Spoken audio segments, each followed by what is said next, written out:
In the NFL, the Dolphins expected to hire Packers defensive coordinator Jeff Hafley. According to multiple reports, Jeff Hafley has been hired by the Miami Dolphins as their head coach. And you deserve a winner. You guys deserve a winner. And I am going to do everything in my power to bring you guys that. I'm going to coaching. How do I get to coaching? Oh, I knew I was coaching. That's all I wanted to do. I mean, I was the guy when I was young for Christmas to ask for a mini whiteboard so I could sit there and watch games and draw up plays. I mean, that's what I did. How old were you? Right? I mean, that was probably middle school. In middle school, people were asking for whatever video games. I was asking for a whiteboard. Hafley believes he was born to coach or teach, thing he tracked with an obsession that saw him regularly commute across the northeast of the United States to attend coaching clinics. Yeah, I knew from an early age what I wanted to do. What did your friends, no friends or loved ones, thought it was unusual that the sixth grader wants to wander around with a whiteboard? Yeah, nobody was saying anything. Oh, yeah, my brother, and they used to always joke around with me. I mean, it was like the joke, what, are you going to take your football to the prom with you? Or, you know what I mean? For some reason, I loved football. I wanted to coach football, and I loved the X's and O's from an early age. Home in New Jersey, shout out to Jersey, and send letters to school across the country volunteering his time as an apprentice. You're looking for coaching work. Yeah, when I came back, it was a break in my senior year, and, you know, I wrote letters to just about every college coach and program I could think of to try to figure out if anybody would let me jump on. And I started coaching Division III football at Worcester Polytech, which no one's ever heard of. My first game I ever coached was against MIT, which people know MIT, but definitely not for football. No disrespect to MIT. Having such little money in my pocket, I had to decide if I wanted to go out and have a beer or I wanted to buy a thing of peanut butter so I could take a spoon and make that my meal twice a day.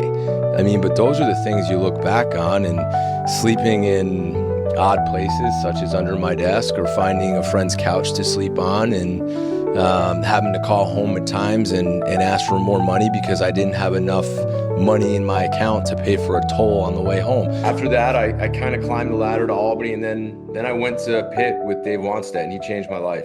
So when I was at Pitt, during the spring practice, going down to get a cup of coffee, and who's at the coffee machine is Jeff. And I said, "What are you doing here?" And he says, "Well, I was here this morning and just watching some tape, and I'm going to run over and see the high schools, and then I'll be back, Coach." Okay, good. Well, 2 days later, he's like the same thing.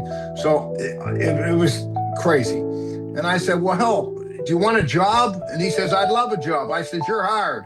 Dave named me the DB coach after that. You know, after that, I went to Rutgers for a year, and then I got to the Bucs in the NFL, bounced around the NFL, the Browns. I was with the Niners with Kyle Shanahan.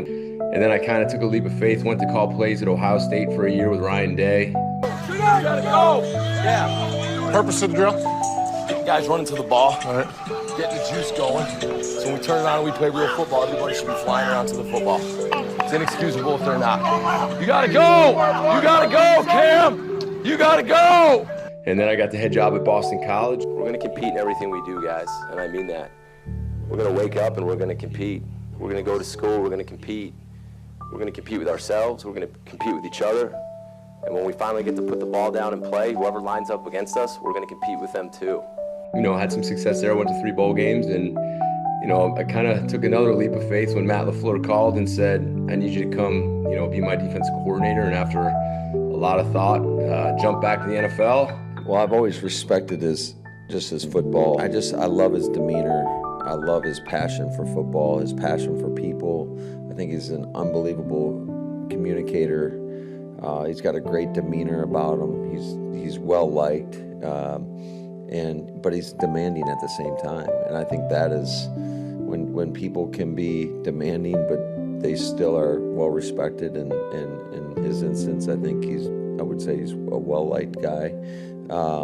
Just by the way he treats people. I think he treats people the right way. Played some good defense, and suddenly I'm a head coach again. And like I told you guys, I'm gonna wear it on my sleeve at times. I'm gonna be passionate. I'm gonna tell you how I feel, and you're gonna get everything I have. And to the city, to the fans, this is a storied organization, one of the best in all sports, and you deserve a winner. You guys deserve a winner. And I am going to do everything in my power to bring you guys that. I am so proud to be here, and I cannot wait to get started. Thank you. It has been It's been a wild journey. So what I do get from a lot of those friends that I was in middle school with and then in high school with, like a lot of their response when they call or text me was it's cool to see someone who always knew what they wanted to do, and it's cool to see that work out. So those people I do appreciate because they saw all the things I did. And then it gets further, right? All the sacrifices that we do have to make, all the friends we probably lost along the way, all the events that we didn't get to go to, whether it was close cousins' weddings, whether it's family birthday parties or big celebrations. There's a lot of sacrifice that goes into it for everybody in our profession. I'm just very fortunate and blessed and somewhat lucky that it worked.